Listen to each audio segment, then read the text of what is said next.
ව්‍යවසායකයෙක් හැටියට ඔබගේ පීඩනය ඔබ මැනේජ් කරන්නේ කොහොමද? පීඩනය මැනේජ් කරනවා කියන්නේ පීඩනය ලෙවල් එක පුළුවන් තරම් අඩුවෙන් තියාගන්නේ කොහොමද? මේක ගැන තමයි අද අපි යුනිකෝර්න් ෆැක්ටරි ඔස්සේ කතා කරන්නේ.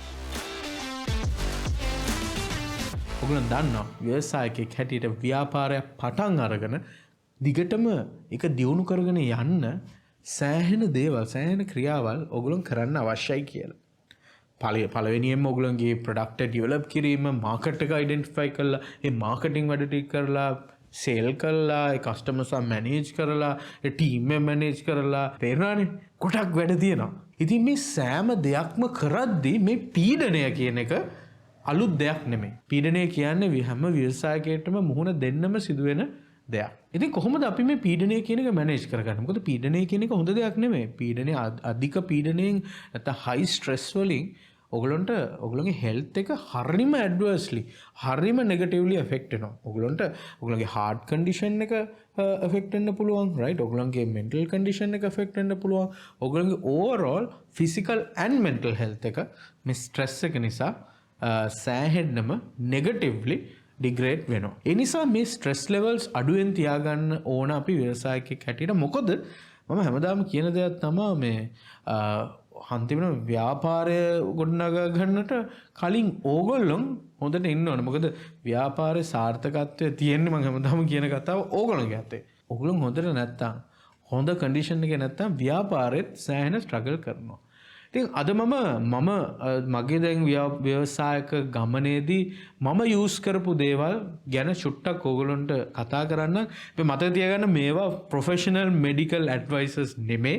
ප්‍රොෆෙෂනල් මෙඩිකල් ඇඩ්වයිස් ඕන නම් අනිවාර්යෙන් ඒකට ක්වොලිෆයිඩ් එක්ස්පර්ට් කෙනෙක් ගාවට යන්න. මේවා ඇවිල්ලා මම දැකපු අනිත් ව්‍යවසායකයෝ පිළිපැදපු දේවල්.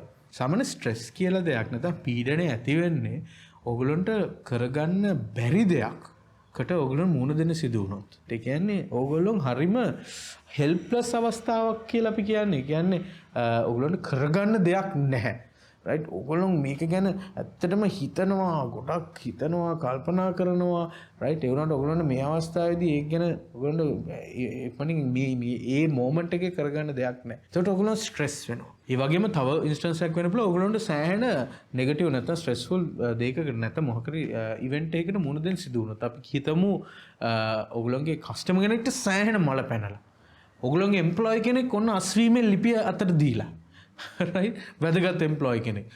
නැත්තම් ඕගොල්ලොන්ගේ ප්‍රොඩක්ට් එකක් තනිකර ෆේල් වෙලා, සොෆ්ට්වෙයාර් එක හදාගෙන නැති ෆේල් වෙලා. ඉතින් මේ වගේ නෙගටිව් ඉවෙන්ට්ස් වලදී ඕගොල්ලන්ට පීඩනය අනිවාර්යයෙන් වැඩි වෙනවා. ඉතින් මේන ස්ට්‍රෙස් එක මැනේජ් කරන්නේ කොහොමද කියලා අපි පොඩ්ඩක් කතා කරලා බලමු.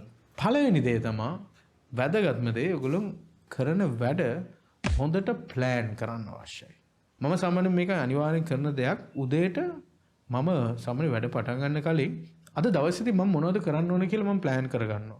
ව්‍යවසායකයෙක් හැටියට ඔයගොල්ලන්ට පුළුවන් වෙන්න ඕන කම්පාර්ට්මන්ටලයිස් කරන්න. ඒ කියන්නේ මොකද ගොඩක් දේවල් එකසරේ කරන්න අවශ්‍යයි. মালටි ටාස්ක් කරන්න ඕන. සමහරවිට ප්‍රොඩක්ට් ඩෙවලොප්මන්ට් පැත්තේ මේ වැඩක් තියෙනවා. නැත්නම් ඔයාලට කස්ටමර් කෙනෙක්ව විසිට් කරන්න තියෙනවා. නැත්නම් ඔයාලට සේල්ස් පිච් එකක් කරන්න තියෙනවා අලුත් ලීඩ් කෙනෙක්ට. ඉතින් මේ වගේ মালටි ටාස්ක් කරන්න ඔයගොල්ලන් සිදු වෙනවා. ඒ නිසා මේ মালටි ටාස්කින් කරද්දී හරියට ප්ලෑන් කරේ නැත්නම් ස්ට්‍රෙස් ක්‍රියේට් වෙන්න පුළුවන් හරිම ලේසියෙන්. මොකද ඔයගොල්ලන්ගේ ඔළුව හැමතැනම දුවනවා. අර කරන්න ඕන, මේක කරන්න ඕන, මේක කරන්න ඕන. ඔක්කොම හිර වුණාන් පස්සේ රයිට් අනිවාර්යෙන් ස්ට්‍රෙස් කියන එක ක්‍රියේට් වෙනවා. ඒ කියන්නේ ඔයගොල්ලන්ගේ දවසේදී කරන්න ඕන දේවල් ටික හරියටම වෙන් කරලා අයිඩෙන්ටිෆයි කරලා ඒවා වල ප්‍රයොරිටි ලෙවල් එක ඔයගොල්ලන් දාලා ඒ කරන ඕඩර් එකක් ඔයගොල්ලන් හදා ගන්න ඕන. සමහරලාට ඒ ප්ලෑන් කරපු විදිහටම ඔයගොල්ලන් කරන්න බැරුව යයි. හැබැයි ප්ලෑන් එකක් තීම තුලින් ඔයගොල්ලන්ට අර ඔළුව හැමතැනම දුවන එන්නේ ඒක අඩු කරගන්න පුළුවන්. ස්ට්‍රෙස් ක්‍රියේට් වෙන්න තියෙන chance එක සෑහෙන අඩු. දෙවෙනි විදිය තමයි මේක පළවෙනි එකට ලින්ක්. ඕගොල්ලන්ට තියෙන ඕන වින්ස්. ඒ කියන්නේ ස්ට්‍රෙස් අඩු වෙන්න, රයිට්? ස්ට්‍රෙස් ලෙවල් එක මැනේජ් කරන්න දේවල් කම්ප්ලීට් වෙද්දි ඔයගොල්ලන්ට සෑහෙන එනවා ඒකෙන් සැටිස්ෆැක්ෂන් එකක් සහ සතුටක්.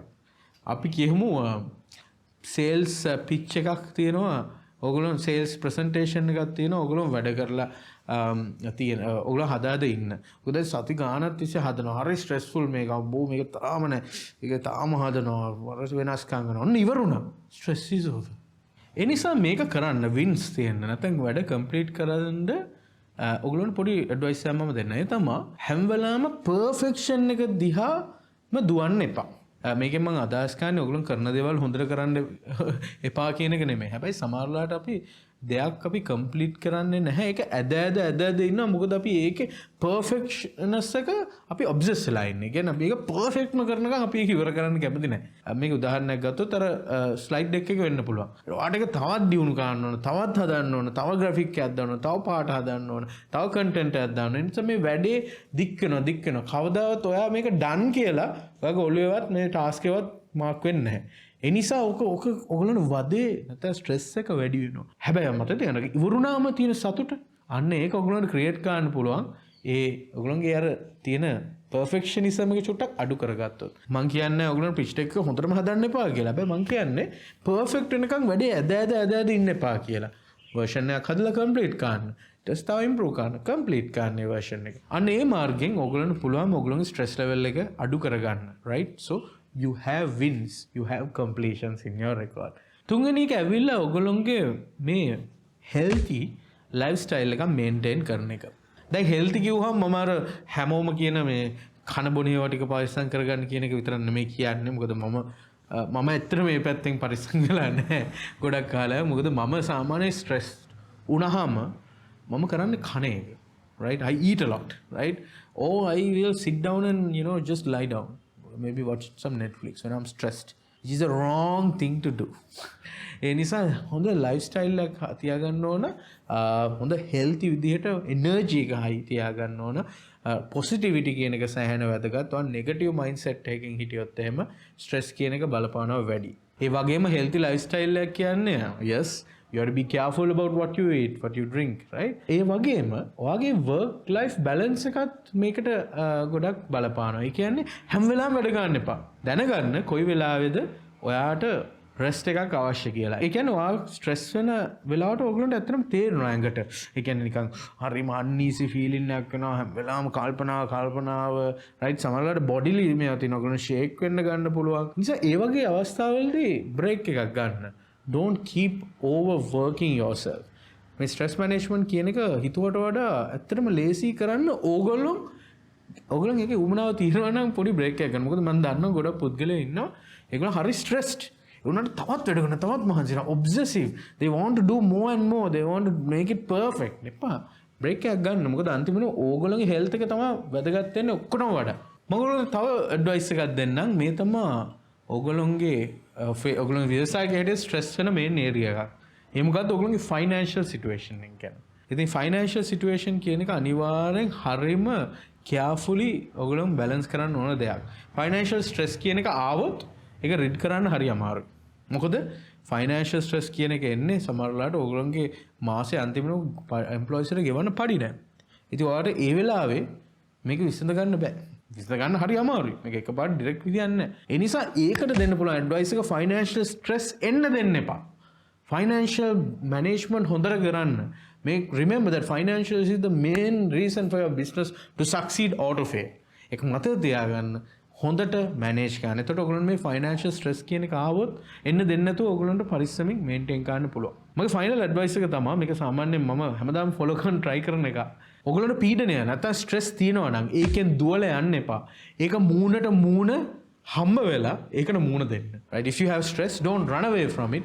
Face it face to face. ඒ කියන්නේ ස්ට්‍රෙස් ඇතිවීමේ ප්‍රධාන හේතුව තමයි මේ බාලගිරි දෝෂ. ඒ කියන්නේ procrastination. කියන්නේ දෙයක් කරන්න නැතුව හේ ඉන්නවා right? ඒක අනිවාර්යෙන් improve කරගන්න ඕන ඔයගොල්ලෝ. කියන්නේ you have to be proactive and get stuff done. මොකද දේවල් පරක් වෙන ඔයගොල්ලන්ට ස්ට්‍රෙස් එක වැඩි වෙනවා. හැබැයි ස්ට්‍රෙස් එකක් ඇති වෙන අවස්ථාවක් ආවොත් ඒකෙන් දුවන්න හදන්න එපා. උදාහරණයක් ගත්තොත් ඔයගොල්ලන් කස්ටමර් කෙනෙක් ඉන්නවා බිස්නස් එකේ. එයා මල පැනලා ඉන්නේ. මොකක් කර හේතුව කර අපි කියමු දීප් ප්‍රොඩක්ට් එකේ ප්‍රමිතිය අඩුයි. ඉතින් යා මාර තරහින් ඉන්නේ. ඊට පස්සේ කියනවා you have to call me කියලා.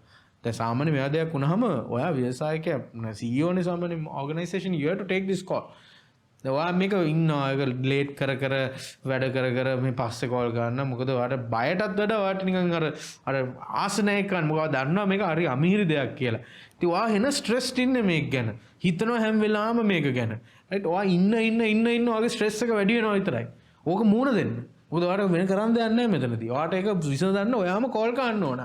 ඔයාගේ එම්ප්ලොයි කෙනෙක් කෝල් කරලා සමහරවිට ප්‍රශ්නේ තවත් වැඩි වෙන්න පුළුවන්. අමසොත් තවත් තරහ යන්න පුළුවන්. ඒක deal with it face to face. Customer කියන දේ අහන් ඉන්න. ඒකට ෆේස් කරන්න. ෆේස් කරලා එතනින් ඒක ඉවරයි.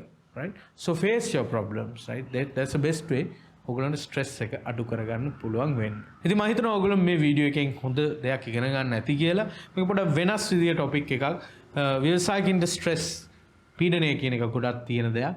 ඉතින් මේ වගේ මන් දීපු ඇඩ්වයිසස් නැත්නම් ටිප්ස් භාවිතා කරලා ඔයගොල්ලන්ට පුළුවන් විදිහට ස්ට්‍රෙස් එක මැනේජ් කරන්න. ඒ වගේම අපි මේ අවස්ථාවේදී US එම්බසි ආයතනයටත් ඇමරිකන් සෙන්ටර් ආයතනයටත් අපේ ස්තුතිය පුද කරනවා. ඒ වගේම අපේ ප්‍රේක්ෂකයෝ ඔගොල්ලෝ අපිට හැමදාම අපිට දිරිය ලබා දෙනවා. අපිට මේ ප්‍රෝග්‍රෑම් එක දිගටම කරගෙන යන්න මොටිවේට් කරනවා. ඉතින් බොහොම ස්තුතියි මේ ප්‍රෝග්‍රෑම් එකට එකතු වෙලා ඉන්නවට. ඔගොල්ලන්ගේ කමෙන්ට්ස් අපිට දෙන්න. අපිට මේ ප්‍රෝග්‍රෑම් එක ඉම්ප්‍රූව් කරගන්න පුළුවන් විදිහේ. ඉතින් එතකොට පුළුවන් අපිට ඔගොල්ලන්ට තවත් වැලියු එකක් ඇඩ් කරන්න. ඉතින් අපි ඉක්මනින් එහෙමනම් අලුත් වීඩියෝ එකකින් හම්බ වෙමු.